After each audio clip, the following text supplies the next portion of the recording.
કેવી રીતે પૈસા કમાવા, કેવી રીતે ધંધો કરો, અમારો એ વિષય નથી. અમારો એ વિષય છે કે તમે માણસ તરીકે સારા સાચા માનવ બનશો તો તમને જીવનમાં સંતોષ થશે. આ 70-80 વર્ષના જીવનમાં સંતોષ પ્રાપ્ત કરવો એ બહુ જ મોટી વાત છે. કારણ કે અંગ્રેજીમાં એક કહેવત છે, main is Born crying, he leaves complaining and he dyes unsatisfied.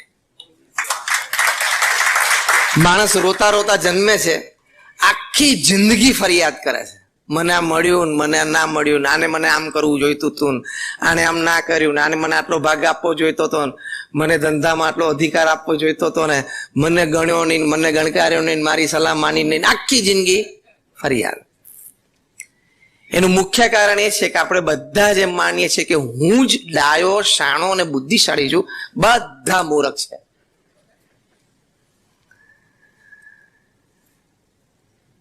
એટલે man leaves complaining and he dies unsatisfied.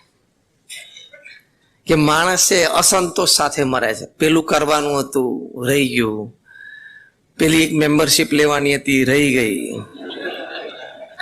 ગઈકાલ ખુલી ગઈ છે ઘણી બધી.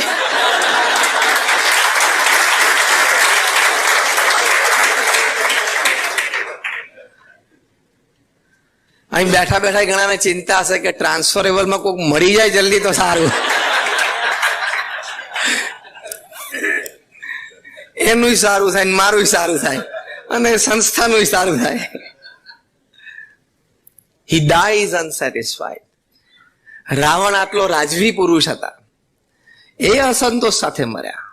આપણા શાસ્ત્રમાં લખેલું છે 1,80,000 વર્ષ જીવેલા. એની ઈચ્છા હતી કે પૃથ્વીથી સ્વર્ગ સુધી એક સીડી બનાવી દો, એટલે શું લોકો ચાલવા જ મળે પહોંચી જાય. સંકલ્પ હતો એનો પૃથ્વી પર. બીજો કયો સંકલ્પ હતો એનો? હા, આખો દરિયો, પૃથ્વી પર આખો જે દરિયો છે, એટલે પેસિફિક, એટલાન્ટિક, અરબી સમુદ્ર, એ બધાનું પાણી હું મીઠું કરી દઉં, પીવા લાયક. એનો પ્રોજેક્ટ તો તમે જુઓ, સામાન્ય પ્રોજેક્ટ નહોતો એને હાથમાં લીધા. પણ એ બધા પૂરા થયા પેલા દેહ નો અંત આવી ગયો, એટલે હી ઓલ્સો ડાઈડ અનસેટિસ્ફાઈડ. એટલે આટલો સમર્થ એ પણ ડાઈડ અનસેટિસ્ફાઈડ હોય તો આપણે તો. એટલે બીજો મુદ્દો આ સમજવાનો કે આપણે સક્સીડ ડિફરન્ટમાં life is more important than profession. આ યાદ રાખજો. Your life is more important than your profession. First you are a human being and then a professional. How many of you agree with this? First we are all human beings and then a professional. આ base સાથે હવે આપણે વિષયમાં પ્રવેશ કરીએ. Think different, so you become different and thus you succeed different. આપણે કંઈક જુદું વિચારવું છે. પૃથ્વી ઉપર 99.99% પ્રજા ફોલોવર્સ છે, 0.01 વ્યક્તિઓ જ લીડર્સ છે. એ લીડર્સ એટલા માટે છે કે એ લોકોએ કંઈક જુદું વિચાર્યું અને પછી જુદું કર્યું. માણસ વિચારશીલ છે, વિચારો ખૂબ આવતા હોય છે.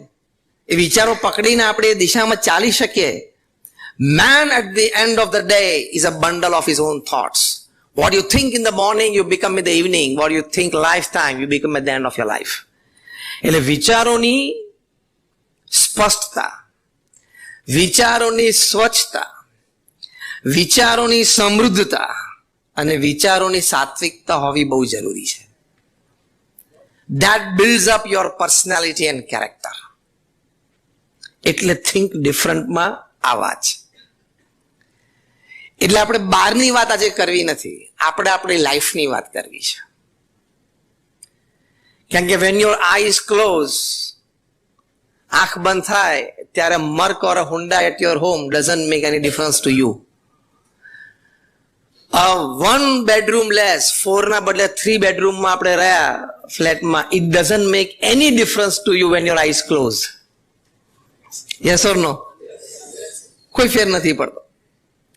એટલે we are not going into that sector. We are just talking of how to enrich our own lives so that we are satisfied at the end of the day with our own lives, at the end of our life with our own lives. 80-90 વર્ષની ઉંમરે છાતી ઉપર હાથ મૂકીને એટલું તો થવું જોઈએ ને કે હું મારું લાઈફ જીવ્યો, એમ આનંદ, મજા આવી, સારું જીવ્યો, એટલું તો થવું જોઈએ કે નહીં મિનિમમ. તો એની માટે થિંક ડિફરન્ટ છે. તમને ખબર છે કોલ, ગ્રેફાઇટ અને ડાયમંડ ત્રણેય સગા ભાઈઓ છે. કોલસો, ગ્રેફાઇટ અને હીરો સગા ભાઈઓ છે, રાધર ટ્રિપલેટ છે. ત્રણ કાર્બન એટમ માંથી બનેલા છે અને કાર્બન સિવાય કાંઈ નથી. પણ કાર્બન એટમ્સ હેફ હેઝાર્ડ ભેગા થઈ જાય એટલે ફાઇનલ પ્રોડક્ટ કોલસો બની જાય. એના જ કાર્બન એટમ્સ હેક્ઝાગોનલ સ્ટ્રક્ચરે ભેગા થાય, જે આપણે બેન્ઝીન રિંગ ભણ્યા કેમિસ્ટ્રીમાં હાઈસ્કૂલમાં, ત્યારે ફાઇનલ પ્રોડક્ટ ગ્રેફાઇટ બની જાય. પેન્સિલથી માંડીને ન્યુક્લિયર પાવર પ્લાન્ટ બધે કામ લાગે. એના એ જ કાર્બન એટમ ટેટ્રાહેડ્રલ સ્ટ્રક્ચરે ગોઠવાય એટલે ફાઇનલ પ્રોડક્ટ ડાયમંડ બની જાય. એ ડાયમંડ માટે શું કહેવાય છે? હીરા માટે diamond is a coal who handled pressure well. એટલે હીરો પણ એક કોલસો જ છે, પણ એણે મિલિયન્સ ઓફ યર્સથી પ્રેશર સારી રીતે હેન્ડલ કર્યું, maintain the internal structure, so it's a diamond. એટલે ત્રણેય સગા ભાઈઓ છે, રાધર ત્રણેય ટ્રિપલેટ્સ છે, પણ એ બધાની માર્કેટ પ્રાઇસ અને લોકોના હૃદયમાં ભાવના, એ વેલ્યુ, એટલે કે પ્રાઇસ અને વેલ્યુમાં બહુ મોટો ફેર છે. એક ભાઈના આટલા ટુકડામાં બીજો ભાઈ તો ટ્રક ભરીને આવી જાય. આટલો હીરો હોય, આટલો નાનો કટકો હોય હીરાનો, એમાં બીજો ભાઈ કોલસો ટ્રક ભરીને આવે.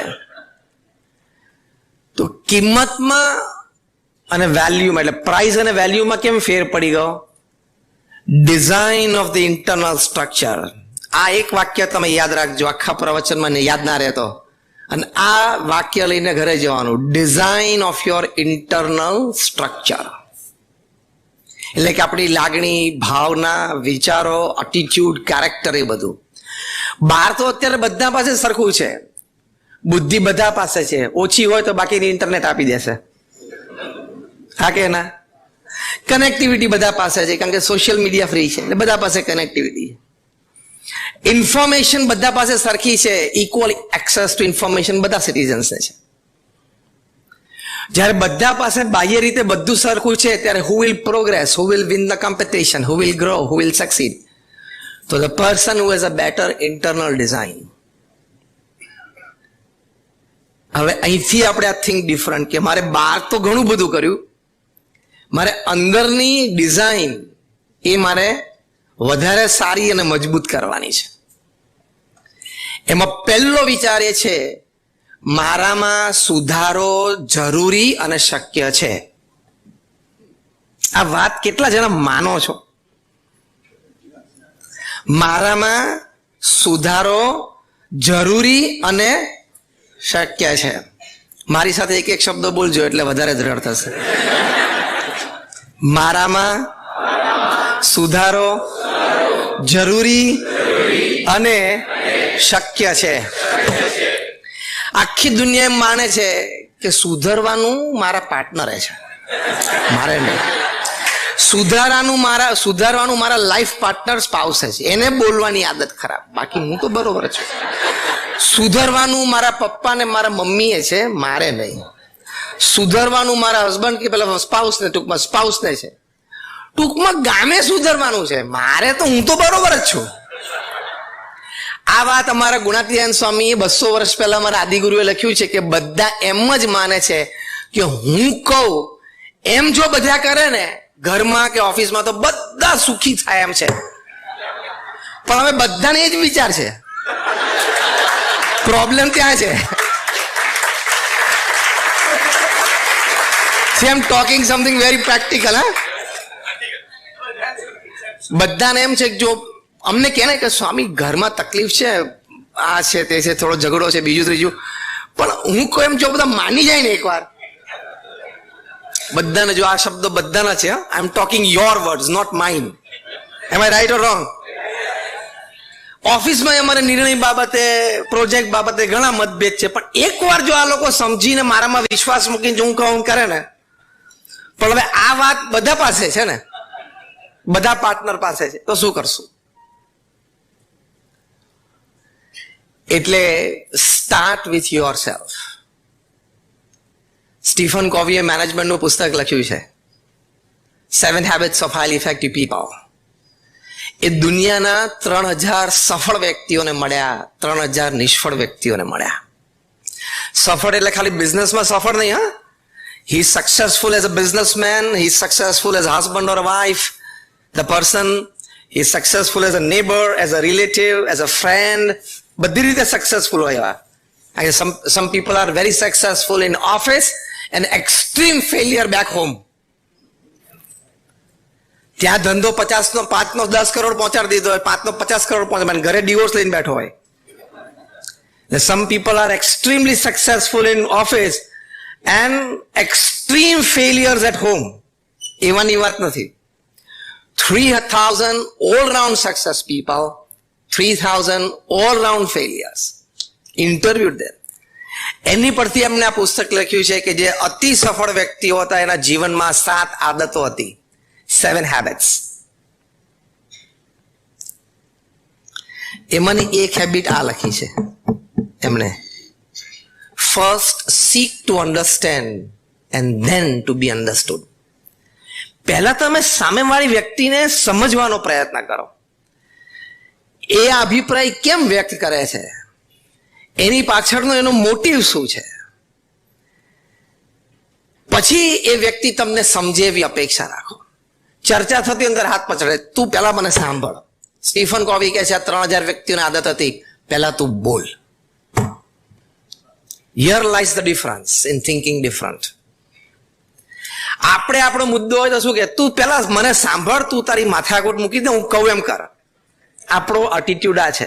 સ્ટીફન કોવી શીખવાડે છે કે સફળતા માટે શું કહેવાનું, પહેલા તારા મનમાં ને બધું બોલ. હું શાંતિથી સાંભળું. તારે 15 મિનિટ જોઈએ છે તો હું તને 20 મિનિટ આપું. તારે અડધો કલાક જોઈએ છે બોલવા માટે, હું તને પોણો કલાક આપું. હું શાંતિથી બેઠો, હું એક શબ્દ વચ્ચે નહીં બોલું. મારે તને શાંતિથી સાંભળવો છે. સ્ટીફન કોવી બહુ સરસ લખ્યા છે કે those people who are successful in their business circles, in their social circles, in their families were emphatic listeners. એટલે અહીંયા think different. સારા શ્રોતા બનવું. વક્તાઓ માટે એવી કહેવાય છે વાત કે જે સારા શ્રોતા હોય ને સારા વક્તા બને.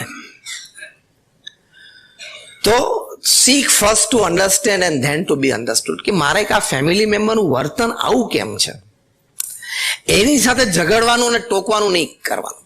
પહેલા એને શાંતિથી એ વ્યક્તિને સમજવાનો પ્રયત્ન કરવાનો કે એનું બેકગ્રાઉન્ડ શું છે, એનું એકેડેમિક્સ શું છે, એની સંગ સોબત શું છે, એના વિચારો શું છે, એ નેટફ્લિક્સ ઉપર શું જોવે છે, એનું સોશિયલ મીડિયામાં સર્કલ શું છે. એ પહેલા તમે તમારી સર્કલમાં જે વ્યક્તિઓ છે જેની સાથે પ્રશ્ન છે એને સમજવાનો પ્રયત્ન કરો. તો તમે જુદા બનશો, એ વ્યક્તિને જીતી શકશો અને સાથે રહીને કામ કરી શકશો, અને એ તમારી જીવનની મોટી સફળતા. You succeed in a different way. Stephen કોવીએ 7 હેબિટ્સ લખી, પછી એમને થયું કે હજી એક આઈટમ રહી ગઈ, ટોપ. એટલે એમને આખું સ્પેશિયલ એક જ આઈટમ માટે ધ 8th હેબિટ પાછું પુસ્તક લખ્યું. એટલું જાડું પુસ્તકમાં 7 હેબિટ્સ ઉમેરી હતી, એટલા જ વોલ્યુમમાં 8th હેબિટ ઉમેરી. 2006 અહીંયા મુંબઈમાં સ્ટીફન કોવી જાતે આવેલા આ બુકના પ્રમોશન માટે.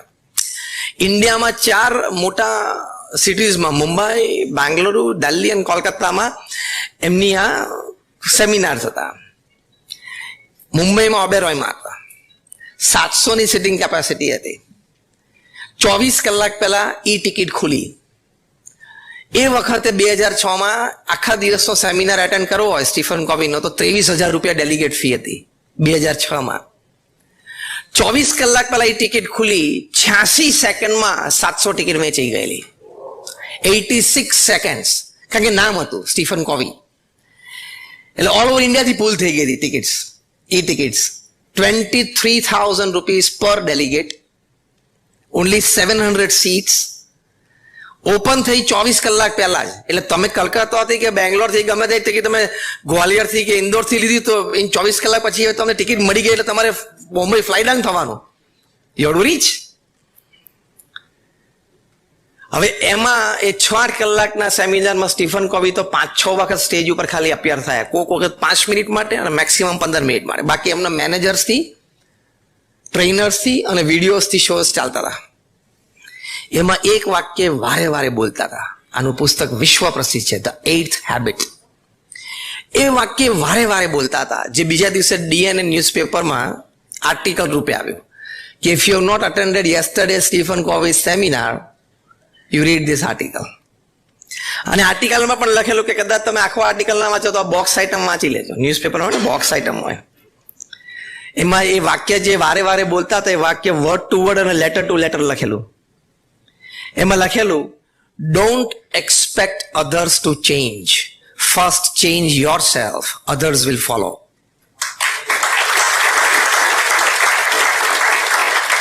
આ થિંગ ડિફરન્ટ. બધા મને અનુકૂળ થાય અપેક્ષા મૂકી જ દેવાની. એક વ્યક્તિ પણ મને અનુકૂળ થાય અપેક્ષા મૂકી દે, પહેલા હું એને સંપૂર્ણ અનુકૂળ થઈ જાઉં. Let us give him or her a chance to change. We want to use force to change a person. Don't use force. Use quality and values to change a person. આ વિચારધારામાંથી કેટલા બધા ડિવોર્સીસ બચી ગયા છે. આ વિચારધારામાંથી કેટલી બધી બિઝનેસ પાર્ટનરશિપ બચી ગઈ છે. આ વિચારમાંથી ઘણા બધા ફેમિલીનું ડિસઇન્ટિગ્રેશન બચી ગયું છે. Don't expect others to change. First change yourself. Others will follow. આ વ્યક્તિને મારી સાથે તકલીફ છે, એ મારા કયા વિચાર કે મારા કયા ટેવ કે સ્વભાવના લીધે હું એને અનુકૂળ નથી આવતો, એ ચેક કરીને આપણે ચેન્જ કરવો પડે.